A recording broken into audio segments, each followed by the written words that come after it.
Hello and welcome. If you aren't on Twitter, well then you didn't know that we were live 5 seconds ago. So in middle court, thanks for the tweet, and we've been live for a bit, but it is all good. We've had 2 games so far. We're on to game number 3 now, and again, it's very similar to last game in the sense of had this been last split, I wouldn't be saying you know what this could be close, but DFM, although have looked solid, could potentially have some trouble here. Burning Core have been on the rise. They've been getting a little bit better. Started off shaky against CJ, but you know what?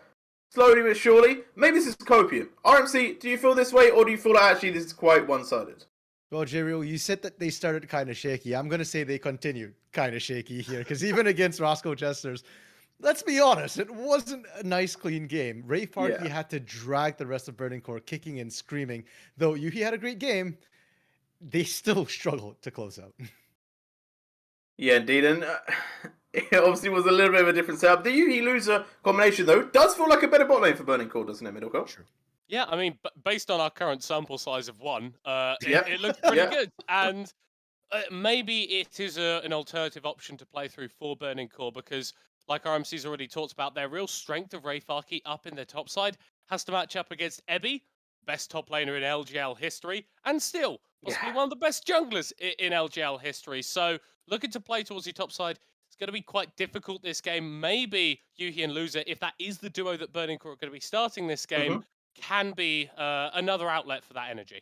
Yeah, because they have options. They have 3 different supports. They have another ADC that they could put in. So it definitely could be rotating. In terms of DFM and talking about options, as you said, they can play pretty much through anyone on their team. They have showed that many, many times through many, many splits. And I feel like they are coming into this looking very strong. And obviously, we do need to talk about that top lane matchup. Ebby versus Ray Farkey. It's the big one, you know, it's the sentiment of like, these are 2 really, really good top laners and they're going to go head to head and they both like playing carry as well. RMC, with the meta changes being that carry isn't necessarily as good right now in the top lane, do you feel like this is going to be a slightly smaller scale matchup than it would have been last split?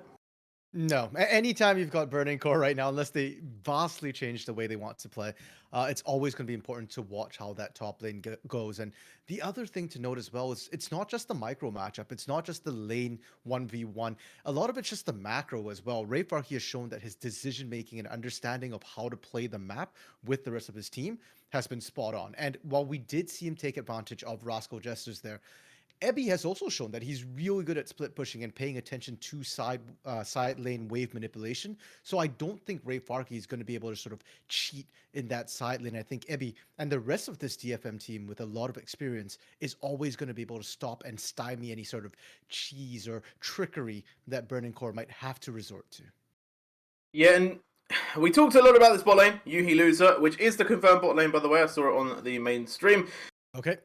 We talked about them having a bit of difficulty against Russell Jester potentially because of the Soul Secret effect, them just being so good, but I feel like we kind of gloss over DFM's bot lane, but they are also an insane duo. Like, Utapon and Harp really cannot be understated here. And Middlecourt, do you feel like there's potential for this to be an even more difficult matchup for them in the bot lane? I mean, there's definitely potential, right? I think one of the reasons that we don't hype up DFM's bot lane as much is because it's less about Utapon, at least in terms of the laning, and it's a lot more about Harp. And supports generally just don't get the love that they deserve, but specifically in lane, having your support possibly be the stronger part of the duo, that's actually going to work quite well for you because supports end up dictating a lot of the intricacies in terms of laning towards that bot side. And when you've got Loser coming in, who has literally got 1 stage game, I think that the support gap could actually be a place where DFM find a decent advantage. Yeah, Detonation Focus Me is the name, but Focus Who is the game. RMC, who is the play for Burning Core? Where do they need to put their energy to try and get the win here?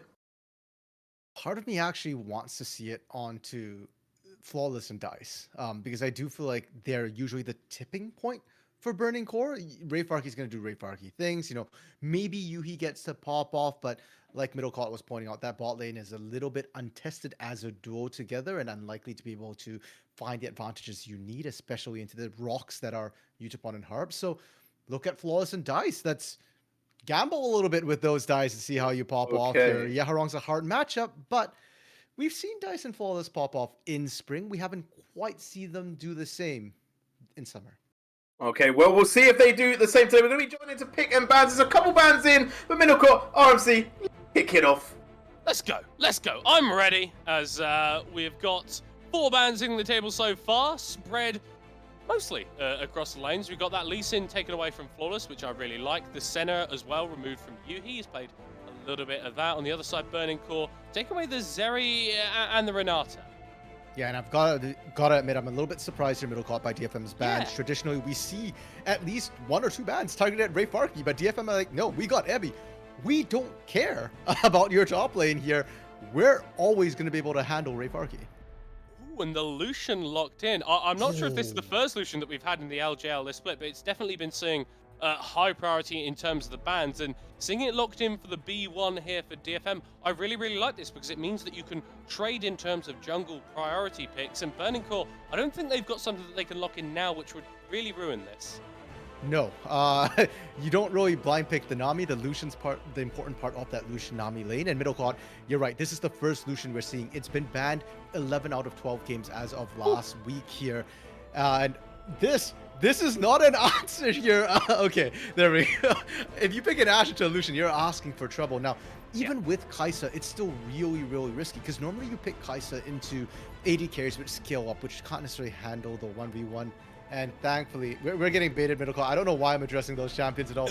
Of course, we're going to see Aphelios. It is Yuhi's best champion by far. It was that pop-off that we saw handling the Secret Soul game on Wednesday. And I mean, the Nautilus as well for Loser. We have got the exact same bot lane locked in for Burning Core. And I guess when you are coming in as a bit of a newer duo, having a little bit of comfort is always going to feel nice to you. The Wukong, I don't think either of us surprised that Steel is going to be locking that one in. And then the Nami to pair up with that Lucian. Yeah, most of the LJL right now just seems to favor Wukong Diego. So now that we see the Wukong locked in, I wouldn't be surprised at all. We see Burning Core kind of go for that Diego to answer instead. Now, Burning Core, yeah, I was going to say, sometimes does pick their solo laners here. Ahri is a fairly decent blind. They probably want to save counter pick for Ray Farkey, so I expect to see them maybe try and set up a better top lane matchup for Ray Farkey here. Maybe ban some of the things that can scale up, things like the Kayle, for example. The Gnar already taken away, and you can afford to leave the tanks up, and that gives Ray Farkey the potential to pick that Darius as a lane bully. Oh, I'd love to see it. And with the Gnar taken off the table, that's one of those counters that he's not going to have to be facing. I want to pull us back a little bit. I do like that Burning Core have got this sort of a little bit of a weird drafting strategy where they can go for this Ahri on the R3, because Yaharong, as a player, the DFM mid laner, whilst he's incredibly strong, he's not the sort of player that gets massive advantages. He's not the sort of player that pushes you too far in lane. And so if DICE can find a little bit of space to get the wave shoved, get some roams going on, could start impacting the map, and you've got a couple good side lanes that you can play towards. Viego ban, I like this though from DFM, means that Flawless is going to have to go on a lower tier jungler. Yeah, and Flawless is probably one of the few junglers who hasn't completely sunk into the Wukong Viego meta. Had 1 game of Graves, 1 game of Lee Sin, so Graves is still on the table and does pretty well with the Ahri as well. There is a lot of damage if you land a charm. You can burst down most of the mid laners here. So curious to see if DFM go with that. And then really, that would mean that Ray Farkey gets 0 bans, which is a strategy that no other team, I think, would be willing to do against Burning Core. There we go, of course. Yeah. The default Darius ban. I mean, you absolutely have to do it. Especially when you've got this Lucian Nami locked in. That's going to be strong side bot lane. I imagine Steel's going to be spending a lot of time there. So you kind of want something for Ebby potentially that's going to function a bit more in an isolated matchup. The Gragas locked in. Do expect this to be going towards Ray Farkey in that top side, although can be flexed into the jungle. Yeah, I'd be very surprised if we do see it in the jungle. But at the same time, I'm surprised they're blinding the top lane for Burning Core, because what sort of jungler are you going to pick that's going to counter DFM's composition here? It's kind of an odd situation to me here. And for DFM, yeah, I have my complaints about blind Sejuani, but I think this is a good spot to pick it. You know that you can fairly reasonably expect that will be a Gragas top. You'll have a decent matchup into it, and I do like the engage option to follow up with that Wukong to really allow the fight to go on. And now for DICE, for Yaharong, I want to see a team fighter here to pair with things. Something like a Victor would be ideal here. Sylas, not exactly great compositionally, but I guess there are big enough ultimates that you can take away from Burning Core. And individually, I feel like this is a chance for Yahorong to be that star player, that standout player middle court that we've not seen so far. Yeah, the site's definitely a pick that can do that. Hold that thought though, RMC. That's a Kayn locked in for Flawless. I definitely didn't expect to be seeing one of those today. And if you are going to save your jungle pick for R5, I guess locking in something spicy justifies it. Yeah, I mean, to be fair, Flawless played, I think, 13 or 14 unique champions last split. He is one of the most prolific junglers here, and Kayn, you know, another champion we don't see very much in the LJL. Yeah, it's strong. I'll agree with that. I just don't know if it's going to do well into the likes of a Wukong, of a Sejuani here, or even into the Sylas. It feels like a very risky pickup, and it's not a counter matchup either. You knew exactly what you're running into, Middlecott. So for Burning Core, it kind of feels like they left jungle to the end and oh, whoops, guys. We've got jungle. We don't have counter pick. Let's pick a carry instead. You know, something that maybe won't be punished too early. Yeah, I think Kayn is very high variance as a champion. It definitely could be the case that if Flawless is able to find a couple of early fights, a little bit of skirmishing where not necessarily getting any kills, but stacking up those orbs, getting towards either the Rast or the Shadow Assassin form as soon as possible, you do find yourself with a power level. And that's actually kind of the question that I want to ask you here, RMC, is what form should we expect Flawless to want to opt towards this game?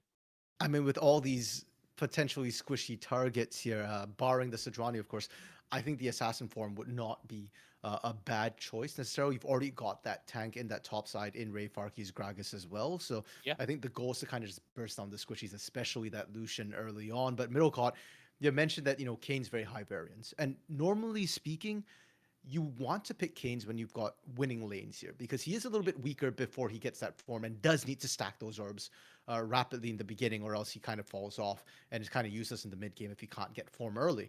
Now, you're looking at the matchups here, and I think DFM has counter matchup in every single lane, right? You've got the Sejuani into the Gragas, you've got Lucian Nami, which is probably the best bot lane, unless maybe you've got a Tristana to match.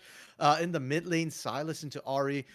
Okay, maybe early on, Ahri can abuse the range advantage, but as the game goes on, even, you know, at level 6, it already starts becoming really tough for the Ahri. So my question is, where is Flawless going to get orbs? As long as Steel can track where Flawless is, I just don't see a safe lane for you to gank where DFM can't look to win the even numbers fight. You've made a mistake in your analysis there, RMC. You're assuming that Flawless is going to be going for safe ganks. True. But because I think if we look at this matchup a bit more generally, right, ignoring the draft to a certain extent, DFM are a better team than Burning Core, and I don't think that by playing in a standard low risk way, Burning Core can actually take down DFM, because the macro game, or the way that DFM just play together as a team, it's just on another level, right? We're seeing Sengoku sort of reach that level as well in this summer split, but I think that Burning Core's coordination couple notches lower down. So I think if we go for a few coin flip fights and we land on heads, then I think that Burning Core are actually going to be happy about that. Yeah, but I agree that the idea is solid, and you're right. When you are on paper the weaker team and can't match pound for pound, you do go for the riskier plays. That's perfectly fair. The problem is, this isn't a coin flip. This is a dice roll. And unfortunately for Burning Core, they need to roll a d6 every single time. Like, this is not the comp to run really effectively here. And that's why I was looking at the individual lane matchups. If you do want Flawless to be that random factor for your team, to be that pop-off, you need to set him up in such a way that, you know, he can actually find these sort of fights in his favor. And now, you know what, Middlecott, if Burning Core are going to roll this way here, then I think they should just go right for that level 1 invade, you know, try and punish right away. Maybe DFM gets caught off guard, and at level 1, their comp, you know, isn't necessarily at the strongest point either. You could potentially look for a cheese, and Burning Core have done cheese before, right? I think back to last split when they were the ones to put Ray Farkey, and I think it was a Janna. No, it was Flawless playing Janna, I think, and then was a right. Ray Farkey was Graves, yes. Ray Farkey was Graves. Yeah. They've done stranger things. So level 1 invade is. Why would you remind me of that, man? Like, I'm pretty sure we made an agreement after watching that game to just like purge it from my memory. Like, it's like something's clearly gone wrong. Yeah. Honestly, when I look at this Kane setup right now, it's approaching those levels, Middle. It's approaching that. No, because what's happening, RMC, is you don't understand it. You are building up this Kane to be an awful pick and not to fit into the composition. And you know what that means. You know what has to happen in this game now, RMC. Flawless gets a triple kill at 5 minutes. Kane takes over the game. And, I mean, you're going to have to open up the fridge and getting a carton of eggs out because you're going to be having them on your face fairly soon. Okay, I did have egg on my face yesterday when both of us actually predicted the Roscoe Justice win over Burning Core. So it was Burning Core who kind of smacked us last round here, made us eat some humble pie. I'd be down to do that. And for the record, I have a problem with the Kane. I have a problem with everything else setting up for the Kane here. So yeah, we'll have to see, kind of how it goes in terms of that. Now, we've been talking a lot about Burning Core. I do want to talk a little bit about DFM and, how they can look to win this. They've got really strong lanes all across the board here. So all they kind of need to do is just play it out, isolate the lanes as long as you can effectively. And then once you hit mid game, I expect to see gold leads in every single lane, somewhere in the range of 500 to 1,000, and yeah, play it like DFM would, at that 15-minute mark when turrets, or 14-minute marks when turrets start to go down. Just start smacking Burning Core around with your wallets. Hey, let's go, RMC. We are on to the Rift for Detonation Focus Me up against Burning Core. And the level 1 isn't happening, RMC. You know what? This is brilliant from DFM. Because we're talking about, okay, Burning Core, cheese it, right? Like, your comps are already super risky. So DFM are like, we're not risking getting cheese, just group up as 5 boys. Like, if they come at us, we'll take the 5v5, we'll be able to outplay. And it does prevent Burning Core from being able to cheese. Nothing really happens, though. And you know what? For DFM, that's fine. Just don't die is the name of the early game. Yeah, don't die, and maybe get some kills onto Yuhi and Loser in this bot lane.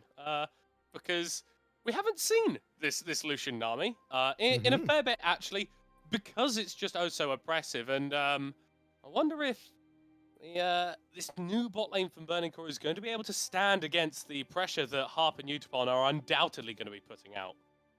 Yeah, and if we think back to yesterday as well, right? Yuhi and Loser did actually really well in lane. Yuhi was winning that out here. And already, we're seeing that they want to maintain that aggression, that thing that we praised Loser for, that lack of fear against more experienced bot lanes. So maybe they pull a miracle. And, if you put that pressure down, if Utapon and Harp can't punish it, that, as far as I'm concerned, is a win for Yuhi and Loser.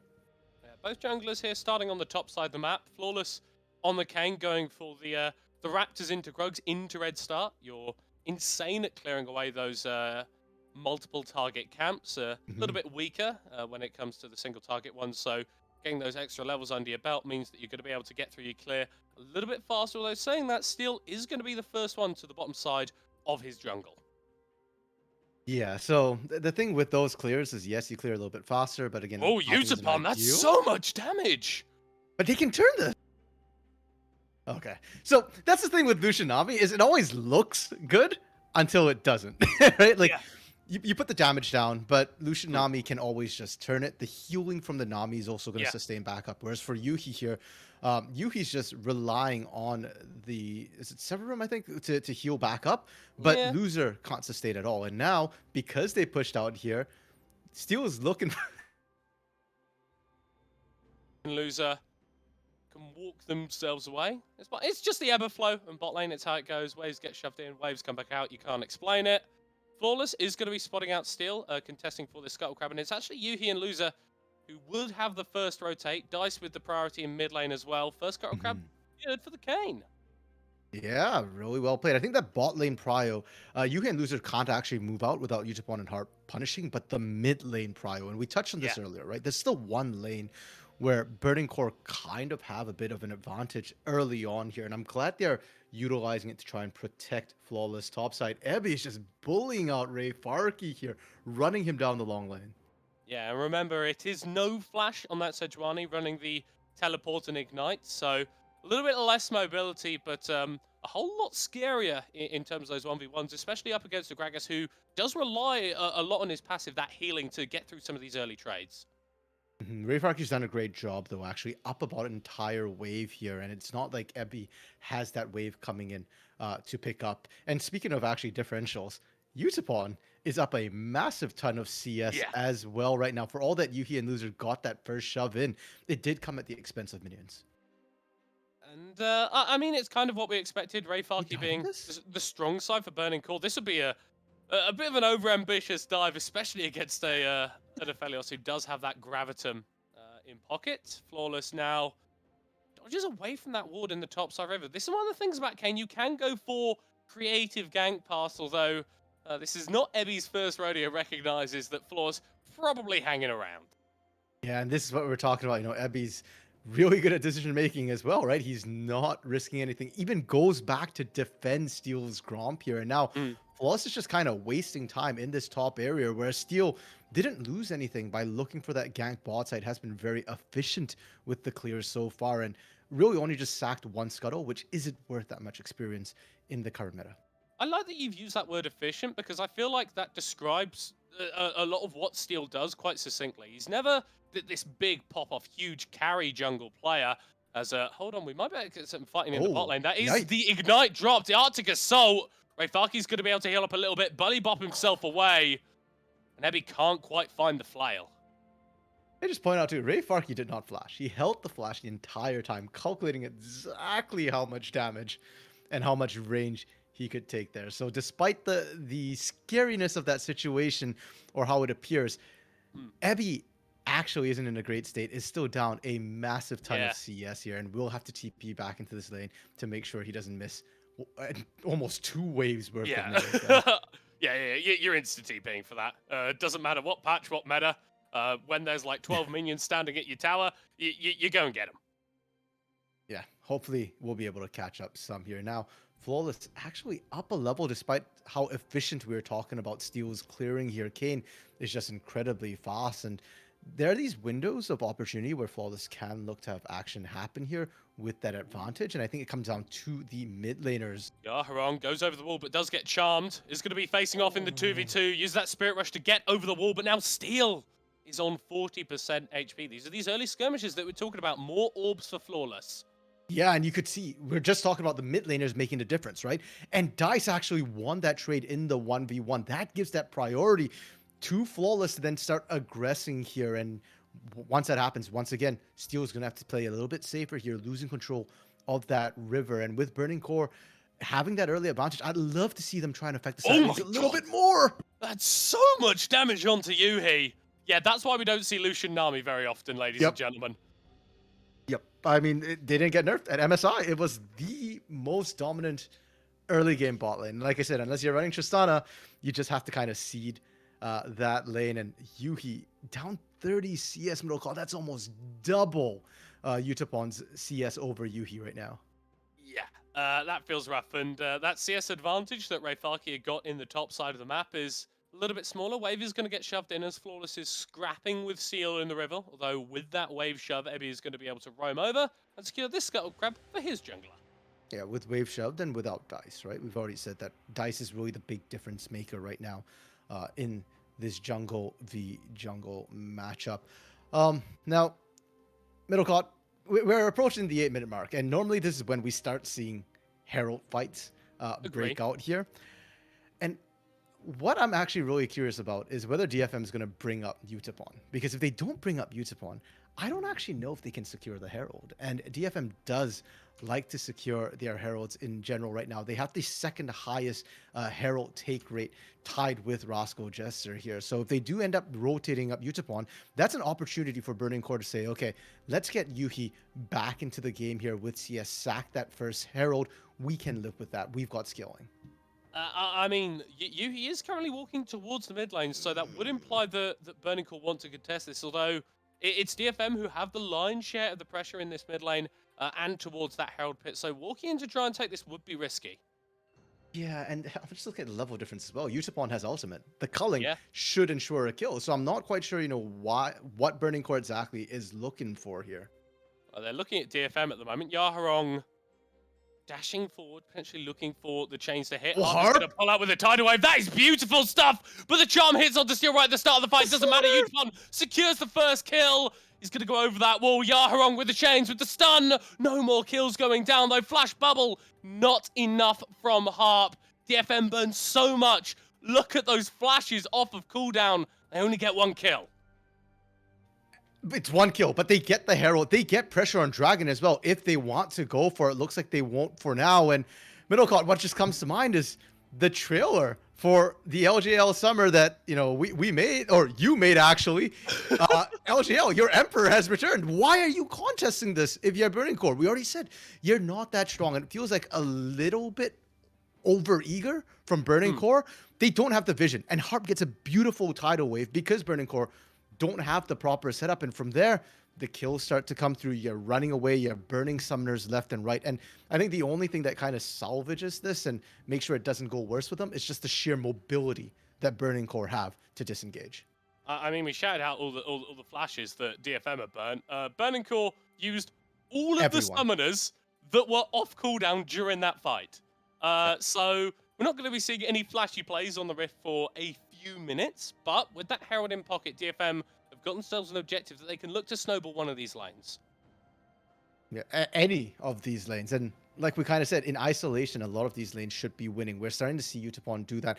Yaharong's going to start hitting the point soon as well, where he can start matching dice a little bit. Usually, you know, that Lost Chapter is a bit of a marker for Sylas and his ability to sustain in lane. He does already have a innate sort of omnivamp lifesteal. I'm not quite sure what the stat is for Sylas there. And this is, the mana is really the big issue. The top side's the only lane where DFM aren't really winning, so I'd love to see Steel go up there and start this going in Ebby's favor.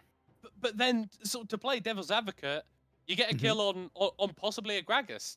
And with this build that Rayfark is going towards, with that Barmy Cinder in inventory, it's likely going to be a more tanky style Gragas build. And whilst having a frontline that can stand up against this Lucian, this Sylas as well, is a bit more burst focused as a champion, it's not going to completely break open these fights for you. DFM, a little bit late to the play on this Drake. 11.5 minutes on that one as in dashes Utapon and down goes Yuhi. That was disgusting amounts of damage. And loser's not safe yet. Steel wants this here. We'll have to completely disengage. Herald is also up for DFM, so they can easily get this. Oh no, he's not in the bush. He's not in the bush. Loser. Oh, the Cyclone comes through. Bonked on the head. 3rd kill for DFM, first of their jungler. Okay, and we're seeing Flawless and Dice look to potentially rotate down, so I don't think you want any part of this here. They're late to the play, and they decide to call it off, so they just kind of walk back and forth. If they can't find Yaharong here, it's time wasted. Yeah, but he's going to be able to steal that Spirit Rush, get over the wall, dodge away from the charm. One of the reasons that Sylas is so frustrating to deal with is Flawless might actually be going in for this 1v1. Still 1 charge of that stolen Spirit Rush to extricate Yaharong from that play. Okay, so top side, Rayfarky. Yeah, Flawless is on the way. The Gragas doesn't have the damage on its own, but when your jungler's in the lane as well, it looks a lot better. But Ebby turning it around, the Ignite drop, the Glacial Prison as well. Not quite long enough. The Sejuani goes down. I just want to highlight how close that was, Middlecott. One more auto and Rayfarky would have dropped. Okay. But huge win for Burning Core on that top side. They desperately needed somewhere to go to something. I mean, Flawless, it's almost 13 minutes and still hasn't found form yet, right? Like, he needs to get orbs desperately here. And DFM, they're accelerating things. They got the Herald, they got late Dragon, sure, but DFM is generally not a Dragon team anyway. So when they do start getting those first couple of Dragons, that's when you know that DFM is in full control. And taking that bot side turret was super important as well, because that's usually when DFM really starts to accelerate the pace. Utapon and Harp are now unleashed onto other lanes, and if the 2v2 couldn't hold them, none of your other lanes can really hold this Lucian Nami lane either. I mean, look at Utapon right now. He's pretty much an entire item up on Yuhi. And that feels really bad, especially with how proactive DFM have actually been in this in these earlier stages, getting advantages and moving them around the map. They took that bot lane tower, now the Yushin up in the top side. Herald spawning in a minute and a half as well. I imagine that they've got their eyes on that one. Ebby has been getting the better end of a lot of these trades up against the Gragas, but is yet to be able to actually secure a kill onto Rayfarky in the 1v1. Yeah, but Ray Farkey has to be really worried about this bot lane because it's the long lane now. It's nowhere safe for you to go flawless going in on steel. Yeah, but he's going to respond with the Cyclone. That is deadly Oh! wind as Flawless flashes away and gets hidden ahead. Okay, Middle God, I think we've hit the stage. You know, we're talking about potentially winning lanes for DFM across the Yep. board. Yep. Yeah, we're there. Even the jungle is winning right now. And for Burning Core, what do? You're not even a real team fight composition, right? Like, yes, you can team fight, but an ideal team fight for Burning Core involves explosive cask, isolating a single target for DFM to kind of burst down and take out here. But if Ray Farkey can't join the rest of his team, Dice I don't think has a high enough level, has enough damage to burst a single target down. I mean, didn't even really go for that Ludens for burst or the Everfrost for Chain CC, went for the Liandry's instead. That's not a burst build here. So for Burning Core, you're hoping, you're praying, and you're looking for picks. And first step to picks is you need to start getting the vision down to try and catch DFM rotation. But it doesn't look like they're going to be able to establish that as we get a small taste of that on our screens as DFM are starting up this Herald. So many wards on this top side of the map if you just look down there in the bottom right-hand corner of your screen. And this is feeling like pretty typical DFM for me. We talk about them being one of the few teams in the LGL that can actually play these early stages relatively fast-paced. And despite the changes that have happened, oh god, a couple weeks ago now, they're doing that. They've got this Herald. They're going to be able to throw that into mid lane fairly soon. And with Mountain Drake spawning in 50 seconds, that's another objective that they can look towards. Or just throw it top lane, get some more gold on Yaharong. Yeah, I'm going to be honest, Middle, I don't think Dragons matter in this game at the rate DFM are playing it out here. Maybe not. Yeah, you can sack it for tempo instead, for turrets. And if Burning Core send anybody towards the Dragon, well, that just means that a lane somewhere else is free. Oh, loser. Oh, yeah. Flash ultimate, but there's about 1 million mobility skills on that Lucian. Dice under the tower. Flawless is going to be able to secure the kill, but it's only a 1-for-1.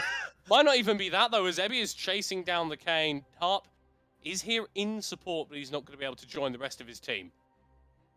And yeah, I think you only find that kill because it wasn't Lucian Nami. Utapon was kind of on his own here. Flawless, playing with fire a little bit here. And huge props to DFM. The fact that you had to send 4 members and still only traded 1-for-1. Yes, I think there was a bounty on Utapon, so it's going to be kind of worth. But yeah, for Burning Core, these are the sort of plays. These are the only sort of plays that you can make when you're this far behind. It's a rough game state. And might I just say, that gold lead is only 2,500 in DFM's favor after the series of plays. So I think that just really illustrates how much control this team can have, even when the gold lead isn't necessarily as big as you'd think. Okay, I'm just counting ultimates here. There's 3 ultimates used to take down Utapon to get that kill here. That's really, really rough. And you know, Middle Call, you're talking about, you know, the fact that this is the DFM we've come to expect. And the fact that they've lost to Sengoku, I think, speaks volumes to how good Sengoku is playing. Because it's not like DFM have suddenly just slumped after MSI. Yes, you know, some of their scrim partners have said that, okay, they look a little bit less scary than in spring, but I don't think by very much at all. They're still dominating every other team in the league. And Sengoku, the fact that they can beat DFM here, I think has really shaken up the dynamic of the LJL. And I really want to see Sengoku have a rematch against DFM here. And I'm eager to see if DFM can continue polishing themselves for that potential rematch. Well, I mean, because the thing always was is that, yeah, you've got teams with individual good lanes, but DFM are just good all across the map. They're going to catch out Loser here, who goes gold and pulls himself back to that tower, but he's going to be dead. A double kill, double shot for Utapon. I actually love that Loser has gone that early Zhonya's rush with the Nautilus. It was something that was very popular in the LPL last year, and it kind of fell a favor because people were like, oh, you know, Zhonya's is only like 2.5 second stasis. And then after that, well, you're just going to die anyways when you come out. But when you're this far behind, you can't buy enough tank items. So that 2.5 seconds that Zhonya's is going to buy you is probably better than any sort of tank stat you can buy right now. Still wasn't enough in this case. And it's worrying that Yuhi and Loser are just getting dove under turret like that, because that means that you're never safe. You need 3 people at least now to hold any sort of turret. That's going to be very, very difficult. Baron is spawning in just over a minute's time. I wonder if DFM think about opting in for that one, because we've talked so much about Utapon this game. nearly 3 items on this Lucian. Whilst it's not a pure DPS build, as I imagine that Last Whisper is going to be completed into a Sherilda's Grudge, still puts out a lot of damage. Yuhi forced to flash just because of the dash from Utapon. Yaharong finds the back line. Ignite dropped onto the Aphelios, and he is gone. He is out of here. Burning Core looking to turn around the fight with Flawless, picking up a trade kill though. He gets locked into the Glacial Prison, flashes away just in time as Dice is in the middle of everybody, spirit rushing to his own demise. I mean, that actually went better for Burning Core than I expected. They did manage to find kills on 2 of the carries, but they're so low on health right now.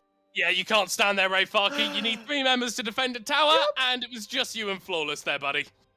Yeah. Oh no, another one! Another one! Oh my god! Burning Core, just stand a little bit further back, man!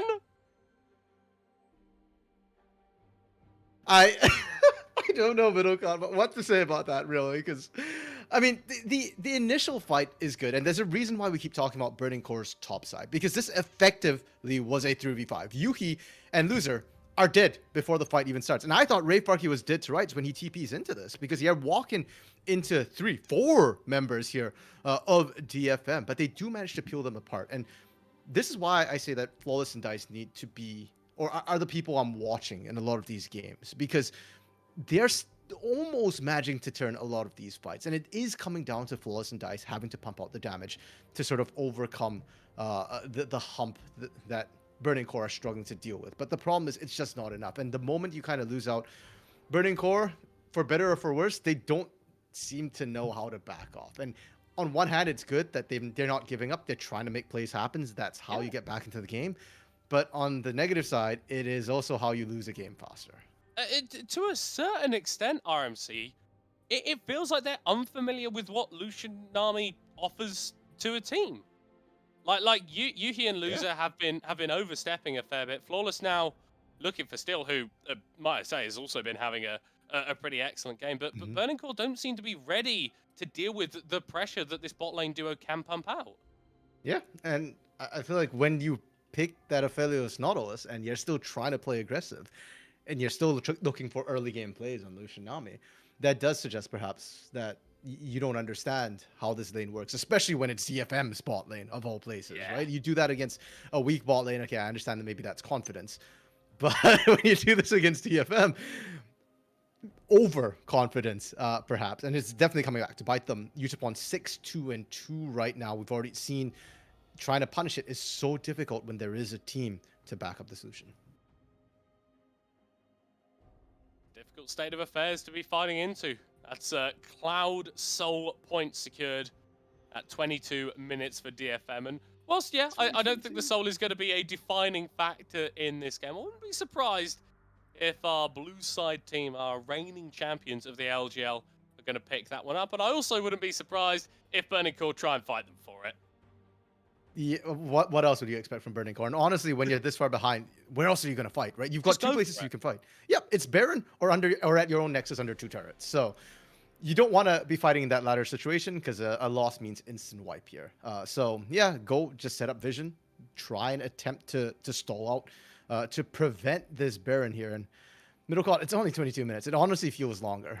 Yeah, DFM's just been playing this so fast. Yeah, and we say we're looking for these opportunities for Burning Core, and then I look at the item completions that have just come through for DFM, pretty much spiking absolutely perfectly on every single member. 2 items for Ebby, 2 items for Steel, 2 items for Utapon. It's not quite going to be 2 deaths for Yaharong as he's able to get out there. So yeah, 2 items for Yaharong, and now 3 items for Utapon on this Lucian as well. I get it if Burning Core can look for an angle. Maybe if they catch this Lucian on his lonesome, they can play out the rest of the fight. But with how well Utapon's been playing and how experienced this guy is in situations that are much higher pressure than this, I would be very surprised if he makes one of those oversteps. And if we look at the items, like you point out, 2 item spike for DFM, but Burning Core is actually not that far behind in every other lane except bot side. So if you can take out Utapon before a fight, you have a chance to potentially win that 4v4 that results. The problem is, thus far, whenever they've killed Utapon, Utopon's always exacted his toll. So it's always, a 1-for-2 style situation or 1-for-1, but everybody else is low. So because of that, DFM enjoys that advantage. And it's never a 4v4. It's usually closer to a 4v3 by the time the fight breaks out. As multiple members of both teams stacking in this topside jungle, Burning Core recognizing that they're not allowed to go as far into their jungle as maybe they'd necessarily like. DFM securing some of this vision, potentially thinking about that Baron, but Burning Core not going to go down without a fight. We've seen them go toe-to-toe with DFM before. They will not be falling down with a whimper in this game. Flawless now secures a double knock-up, but still keeps Harp! going in. The Glacial Prison, triple knock-up from the Tidal Wave. The Cyclone is massive as well. It's a natural disaster for Burning Core as he's forced away. Actually, pop on Uspon into the tower. Dice with the kill. That's what we needed to see. But I don't think the Burning Core can get much off it. No, but neither can DFM. So that's pretty good for Burning Core. They do need to follow up, though. They do have to be careful. DFM has cleared all the vision again, and Burning Core needs to recognize that even without Yutapon, Steel and Yaharong have enough damage to Baron. Dyson Rayfarki recognizing that something is up, Too slow. but they're not going to step forward into DFM, not even try and get a ward down. Dice with a movement there, but just that. I feel like there should have been a contest coming through their RMC. 100%. And I think they just didn't expect how fast DFM could take it out. Like we said, Yutapon is the big damage dealer right now. He's the one who's ahead. So they thought with Yutapon down, they wouldn't be able to burn that quickly. Now, for Burning Core right here, you can't really poke your head to check anything at all. There's so many forms of engage. We saw that, Steel just forcing it, Evie with that Glacial Prison as well. And Harp, we've not mentioned Harp too much, but Harp's tidal waves have been absolutely on point. This is the second time we've seen Overwall out of Fog of War catching 3-4 members of Burning Core here. And so for Burning Core now, whenever you want to approach, you kind of actually need to split up and come in from different Steel, angles. you may want to jump out of there, buddy. Hooked up, but No, he still doesn't. finding the kills. Flawless is taken out, and the Wukong could just go madness into the back line. DFM play this game how they like. They could do whatever they want as they burn 1,000,000 ultimates to kill Yuhi. The monkey will be falling down, but look at Utapon. He can just 1v2 solo laners at this point. That's how disgusting the Lucian is. Dicey found a big ball lady. That's probably not the target that you want to be fighting against. Dodges away from that knockup, but still falls down. I think DFM are on their victory march. Middlecott, Steel was exactly where he wanted to be. We were just talking about the multiple forms of engage DFM have.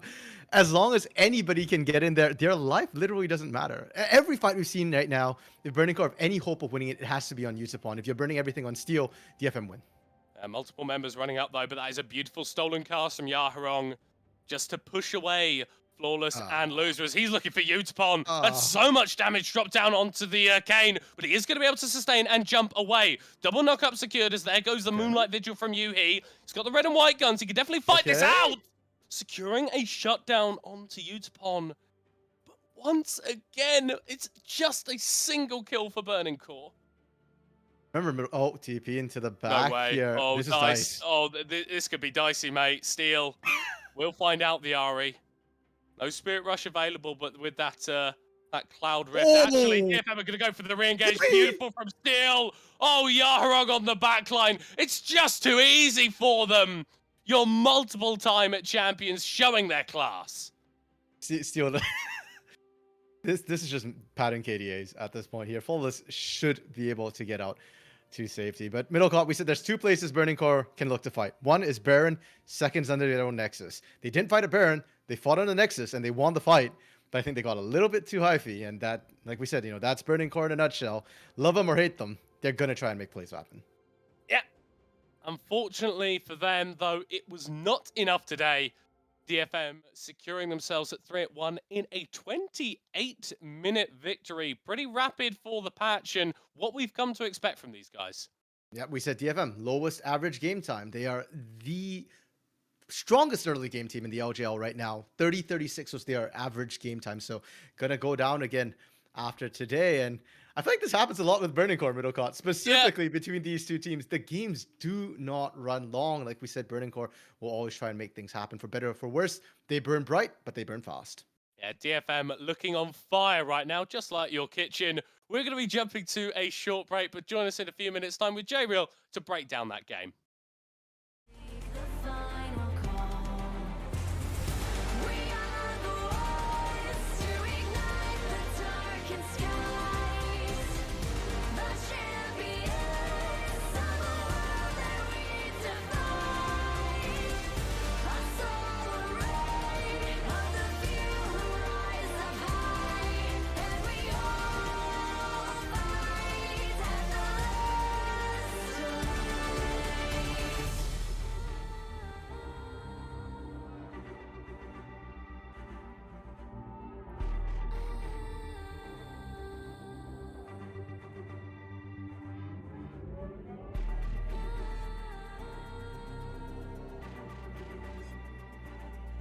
Can we bring to fall the giants?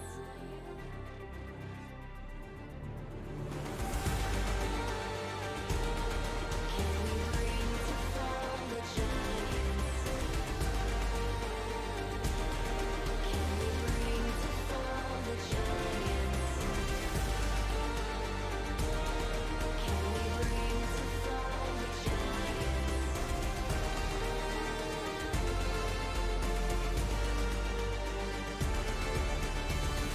We are the ones to ignite the darkened skies. The champions of a world that we defy. A soul array of the few who rise up high. And we all fight at the last line.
We are back and things definitely heated up. DFM coming in strong and Burning Core left in a state similar to RMC's kitchen right now. It was a bit of a rough one for them, I will say. I think that it all began and maybe ended in draft, I think could be fair to say. I think let's talk about some of the draft picks there. You got to talk about Lucian Nami, right? Like, this duo has been, historically at least for this season, maybe even last season as well, just been an absolutely disgusting duo. Like, you do not allow these two together because the early game is just way too strong, and they showed that so easily. They had the early game laning experience, they had the early game team fighting. RMC, was this a massive mistake to let them have this, or was it actually the way they played around this draft that was the bigger problem? The Lucian Nami was definitely a massive problem, and you can't really effectively play around it too well, especially for the side of Burning Core. When you've got Yuhi and Loser, we're just discussing about how they're a new bot duo together. Yuhi looks great on Aphelios, sure, but he needs time to scale up. And against a Lucian Nami, you don't really have that time. The pressure just goes down immediately. And when I'm looking at Burning Core's bans, I just don't feel like you needed to let that through. You banned Renata, Zeri, and Gnar. Okay, fine. Renata, Zeri, I get. Those are respect. But then the Gnar? Like, you picked Gragas in the second round. You should have just banned that Lucian. If you're going to pay respect to that bot lane, pay full respect to them. Yeah, no, definitely. I think the Gnar was a little bit leftward, especially as you said, picking the Gragas. It's not exactly the worst matchup or anything, and the Lucian definitely causes big problems. On the flip side, though, we got to see the first Kayn of the LGL, this split, middle court. Were you happy with the Kayn? Obviously, there's always problems with the Kayn, being that sometimes he doesn't become a champion for about 14 minutes. Yep. Yeah. Well, we saw the first Kayn of the LGL split, and we saw the last Kayn of the LGL split. At least in a composition like this, something that I was chatting to RMC about just when we went off for our break there was how difficult Kayn is actually to play when none of your lanes are able to generate priority and you can't make a lot of proactive plays yourself. Flawless's job this game was protecting his lanes, allowing them to scale, get to the point where stuff like the Aphelios comes online, where the Gragas could be a big meatball, get Ahri who can roam around the map, start doing things like that. The Kayn pick didn't really allow for that, and so whilst I think in terms of the way that Flawless played it, there weren't massive issues. Like mechanically, he was doing fine. The issue is the champion that he's playing in the first place, fundamentally. Yeah, no, definitely is unforgiving in the earlier stages of the game. And then if we look at how the game played out as well, I feel like DFM put the pressure on early. It's very classic them. It's what they like to do. It's what they heralded as this region for being the early game team. They played it aggressive in the early. Burning Core maybe showing a little bit of lack of respect there, trying to contest the Herald. Didn't really work out for them. And then RMC, they just kind of took the game away. And it does feel like DFM, maybe after day one, we could have had some questions. But it feels like they're very much in form. Yeah, very much so. And they played exactly how we expected, right? Like we said, they find the leads, mid-game rolls round, they just take the vault and just smack you with it, right? And that's exactly what they did. Burning Core just fell behind. And in Burning Core's defense, I do feel like if there is a team that you want to try this sort of very risky, narrow win-con style compositions, DFM's probably it. Because if you think that, okay, you know what, we probably aren't going to win this anyways, our win chance is low, let's just, try something out here. And even if you lose, there is a lot to be learned play style wise. I think Ray Farkey actually won the early game. Yes, every time the camera panned up, it looks like Ebby was going to kill him. But Ray Farkey was actually up CS, and I think that's pretty massive. Dice was actually beating Yahoo early, which was expected. But that early sort of river priority we saw coming through from Burning Core, I think that's a good thing. And if you can continue building on these sort of things, they're good fundamental building blocks for games down the road. Yeah, Burning Core definitely still have a lot of questions to answer. DFM, though, looking very strong as they go through to the end of this potential first round robin. And I think they're looking in good stead. We'll see how they do end up on the leaderboard in a few more weeks. But with that being said, we are going to go to a short break. We will be back with our fourth and final game, Rascal Jesters taking on V3.